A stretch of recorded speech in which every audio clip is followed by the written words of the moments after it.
Right.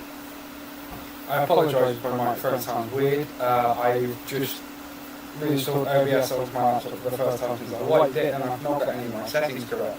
So I don't actually know how well I'm going to turn out, and I'm going to have to artificially turn myself up afterwards. However, it is the 22nd of May 2026, and the Mandalorian and Grogu has released. 7 years we have waited for a Star Wars film. I honestly would have wanted to wait longer. I'm going to be honest, the visuals are amazing, as always. The puppet working on Grogu and Bum the Freak species, the name of that species has slipped my mind. Amazing. The practicality of the vehicles and the visual light screens that they use, amazing as always. All the practical elements, fantastic, they always have been. The plot was shit. The first 20 minutes, peak. And it's 15 minutes of that they showed it as a Star Wars celebration. That's because it's the only good part of the film. But if in the first 20 minutes, spoiler warning by the way, Mando kills some Imperials emerging in and out of the shadows, as he does. That unity becomes respected for Mandalorian. And then he takes out 3 attacks by himself and kills an Imperial war criminal. Perfect. You think, it's going to set the tone for the rest of the film? No. He then goes back to Delphi base and he gets bollocked by Sigourney Weaver. How do you say it? Jesus. And then he goes off on a mission from the Hutts to go and find Rose of the Hutt from the Clone Wars movie 2008 to bring him back. So he goes to this other planet.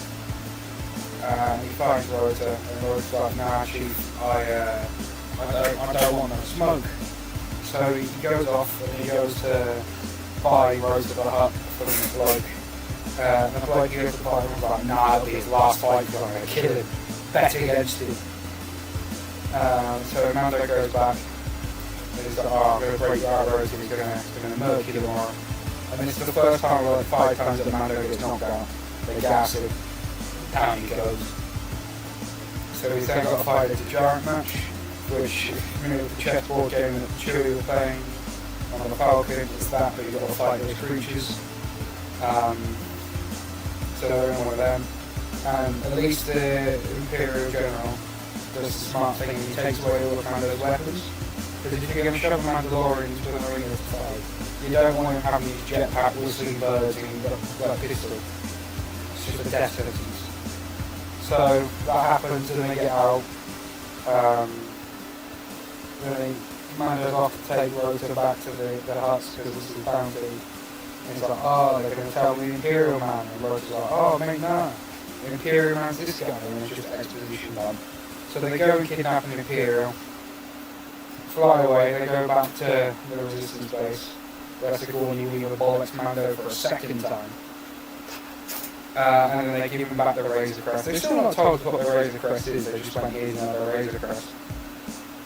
This one's yellow. And then Mando's like, I'm off. I'm going to the Navarro. So he goes back to the house that he got and sees him when probably that got blown up later on. But that bloody M1 Naboo Starfighter is parked outside. They know it exists. He's there. He does some repairs. He does some modifications to the Razor Crest. Bamboo Fruit species comes along to help modify it. And then Big Embo, who we know from the Clone Wars. I love Embo, but he's stupid. He kidnaps Mando. Now,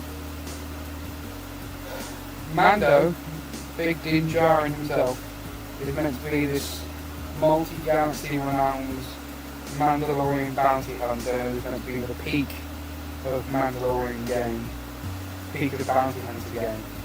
So why is he stupid enough to x-ray the door that he sees Ember run out of said door, then get electrocuted and knocked out for the second time and kidnapped?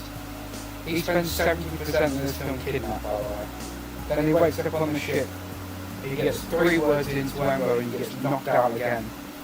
What does he do with them knocking him out? And then he's given to the Hutts and they're like, you will suffer you crossed our paths and now you're fucked. So they take his helmet off. Completely undermining the last season. They went, yeah, your helmet comes off. Hey, look, it's Pedro Pascal. And then they drop him into this, like a rancor pit, but ocean, where the fucking worm Leviathan from Subnautica comes out and starts sort of violating Mando. And then for some reason they don't shut the cover again. So these two huts are staring down at Mando getting bummed in a fucking water pit. But they've not shut the grate up. Mando's got his jetpack on him. He could just fly up. Why doesn't he? I honestly... At least Luke tried to escape when he put the rancor pit. And then, you know, there was a grate in the way that, like, stopped that. So yeah, he fights this creature. And it turns out that Grogu and the Babu Freaks, I'm going to call them that because I can't remember the species, it's Anzulian or something like that. Turns out they come to rescue Mando. So they pull a two towers and they blow up the water gate, let the water flood out. Mando escapes, but this Leviathan gets him with the poison, where you'll never guess it. After going and fighting in the forest, Mando passes out, and he spends the next 20 minutes fucking pulling a Snow White, and he's just lying there like this in the forest, buried in mud and leaf.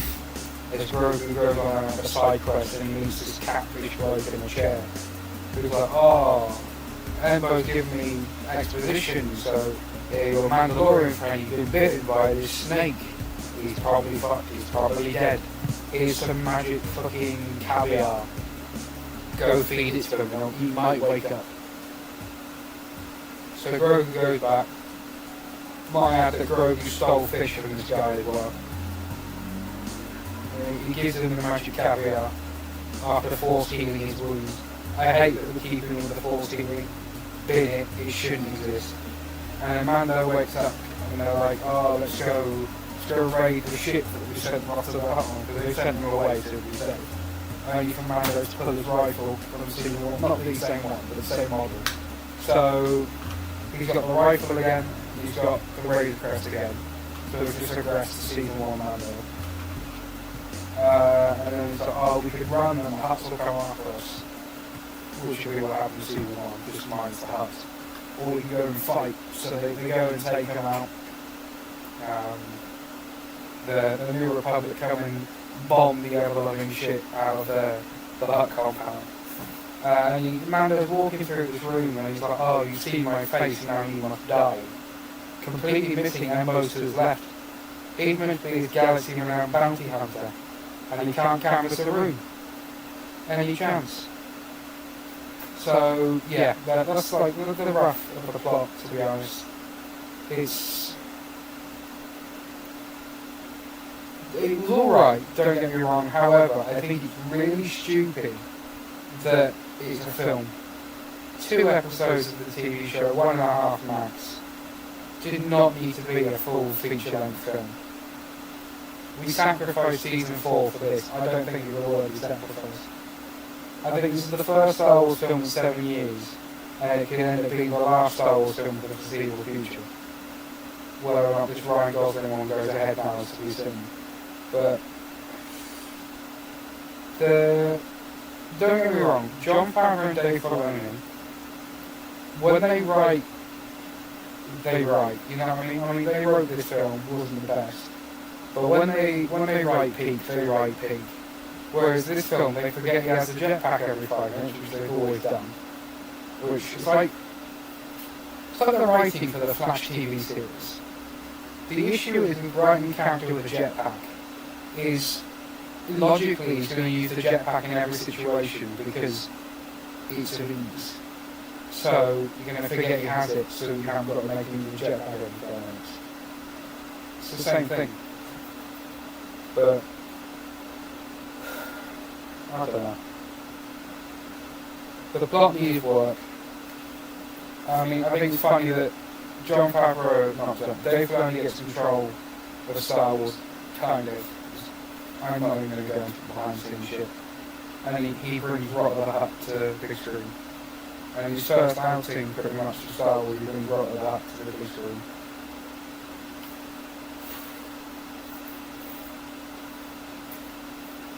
As a standalone thing, it's alright.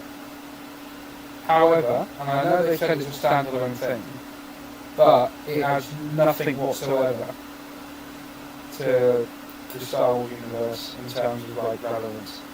Just there's a dead Imperial, a captured Imperial, and a couple dead Hutts.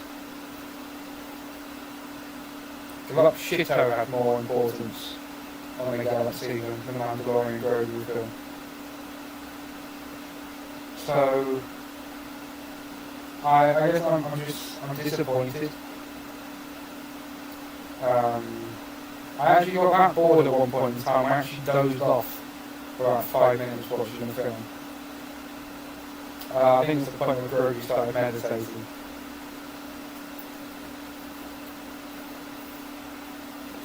So everything's been going downhill since season 3, I'm going to be honest. I think Grogu should have stayed with Luke and trained to become a Jedi. And now we've got this cluster of a film. And for what? What is its purpose? I mean, yeah, the Mandalorian's not been on screen since 2023, so it's probably here to just go, hey look, this character is real. The Mandalorian exists. Please remember him so we can make season 5. But what service is that to the great story? So like the plot points last season of Dr. Pershing and the Imperial spy in the New Republic. Cool, glad to see that one somewhere. Moff Gideon's still left unopened, and the fate of the rest of the Mandalorian's still left open. But we're going to waste time with Rock of the Hutt, a character that has no consequence whether or not it's sort of actually like showing him. It's stupid. The fact that Mando's knocked out like 5 times.